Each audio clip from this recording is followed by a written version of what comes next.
mengakui segala kesalahan dan dosa, mohon ampun, bertobat, dan mengandalkan Tuhan. Lepaskan segala kesombongan, keangkuhan, kejumawaan, tapi merendahkan diri di hadapan Tuhan. Bapak Ibu yang terkasih di dalam Tuhan Yesus Kristus, Salam, salam bahagia. Pada kesempatan ini, dalam proses pendinginan setelah saya olahraga pagi, sepeda sehat yang ditemani oleh istri saya hendak sharing pengalaman kehidupan yang saat ini dengan tema tentang kerasukan dan kesurupan setan atau roh-roh jahat. Saudara-saudaraku, di dalam kehidupan ini dan juga yang sudah disampaikan di Alkitab dalam firman Tuhan, baik di Perjanjian Lama maupun di Perjanjian Baru, bahwa seseorang, hamba Tuhan, kekasih Tuhan, bisa kerasukan setan atau kesurupan roh-roh jahat.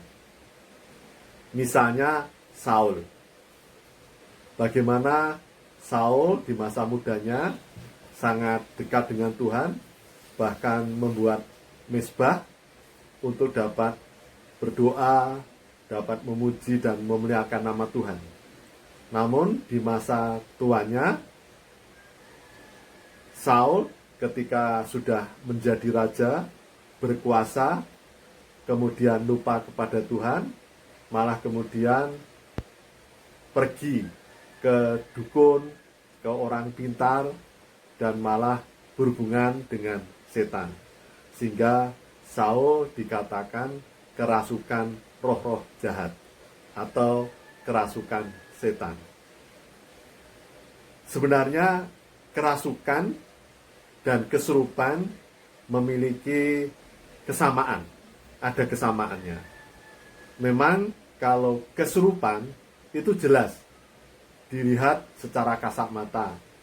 Biasanya bisa berteriak-teriak, berguling-guling, jatuh, mulutnya berbusa, kemudian suaranya bisa berubah menjadi besar, menjadi seperti perempuan, padahal lelaki, atau lelaki bisa berbicara seperti perempuan, dan sebagainya. Jadi kesurupan pada dasarnya juga kerasukan setan atau kerasukan roh-roh jahat yang terlihat nyata secara kasat mata, dan kemudian ada perubahan yang pada awalnya normal, tiba-tiba kemudian menunjukkan gejala kerasukan setan yang dinamakan kesurupan. Jadi kerasukan setan atau kerasukan iblis, kerasukan roh-roh jahat, itu bisa terekspresikan dengan nyata, kasat mata, menjadi kesurupan, namun juga tidak kelihatan. Karena apa, saudara-saudaraku? Iblis bisa menyerupai malaikat terang, dapat seperti memberikan kesenangan duniawi, memberikan keberhasilan, kesuksesan, memiliki harta banyak, memiliki kedudukan tinggi.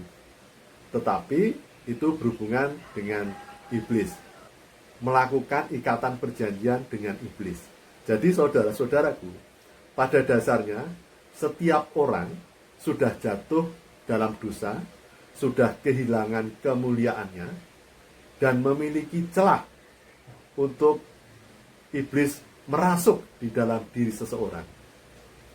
Oleh karena itu, mengapa Tuhan senantiasa mengingatkan dalam firman Tuhan melalui para nabi, melalui para hambanya, agar setiap orang Kristen sungguh-sungguh menggunakan segala senjata rohani agar celah-celah yang ada di dalam diri manusia akibat dosa bisa tertutup, dibungkus, dilindungi, dibentengi oleh Tuhan Yesus Kristus. oleh kuasa bilur darah salib Tuhan Yesus Kristus. Bagaimana caranya agar seseorang bisa terlindungi? Adalah pertama, pertobatan, pengakuan dosa dengan kerendahan hati, mengakui segala dosa, bertobat dan mohon ampun. Dan setiap saat selalu melekat di dalam Tuhan Yesus Kristus, hidup taat dan setia kepada Tuhan. Jadi saudara-saudaraku, setiap orang bisa kerasukan setan, bisa kerasukan roh-roh jahat. Bisa seperti Saul yang sudah kaya raya, sudah menjadi raja, tetap bisa kerasukan setan. Padahal Saul juga tahu tentang Tuhan, bahkan pernah dekat dengan Tuhan. Tetapi karena Saul tidak taat dan setia kepada Tuhan, dan terlena dengan duniawi, dengan hal-hal kedagingan, dengan kedudukan, dengan harta, justru melupakan Tuhan, maka disitulah celah roh-roh jahat, celah setan, celah iblis masuk ke dalam hidup Saul.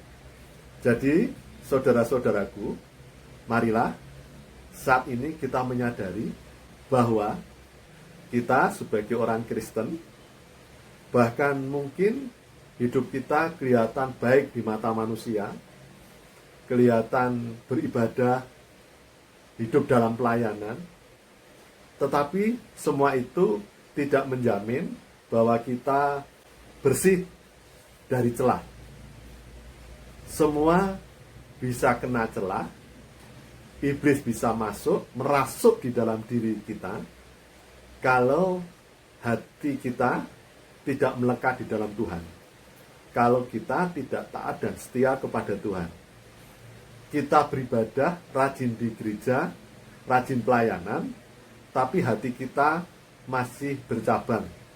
Masih ada kedagingan, kebencian, kemarahan, iri dengki, ketamakan, kerakusan. Masih ada sifat-sifat karakter duniawi.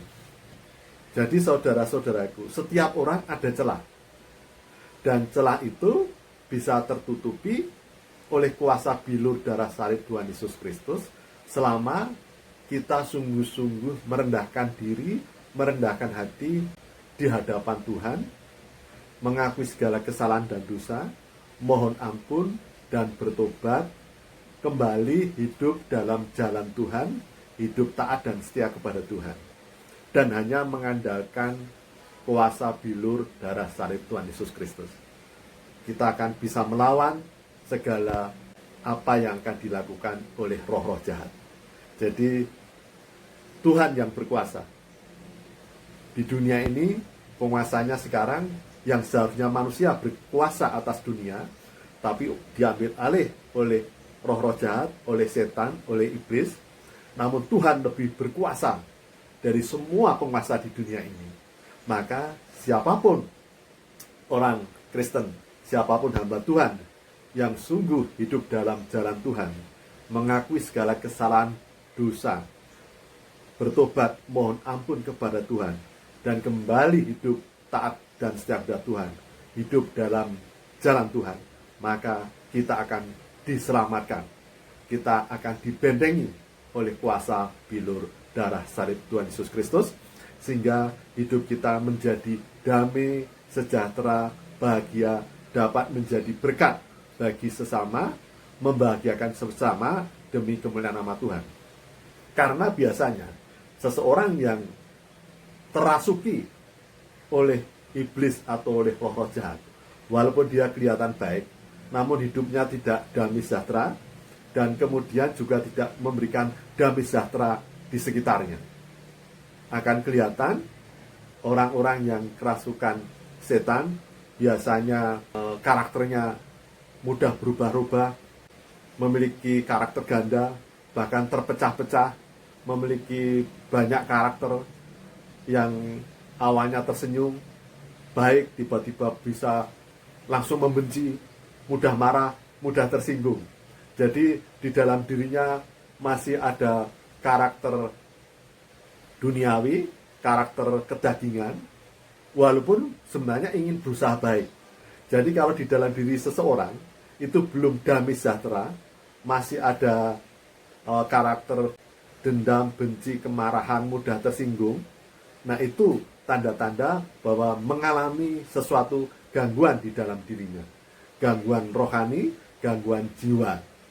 Yang semua itu akan bisa dipatahkan apabila seseorang tersebut mau sungguh-sungguh mengakui segala kesalahan dan dosa, mohon ampun, bertobat, dan mengandalkan Tuhan. Lepaskan segala kesombongan, keangkuhan, kejumawaan, tapi merendahkan diri di hadapan Tuhan, merendahkan hati di hadapan sesama manusia. Demikian saudara-saudaraku, Tuhan memberkati. Terima kasih.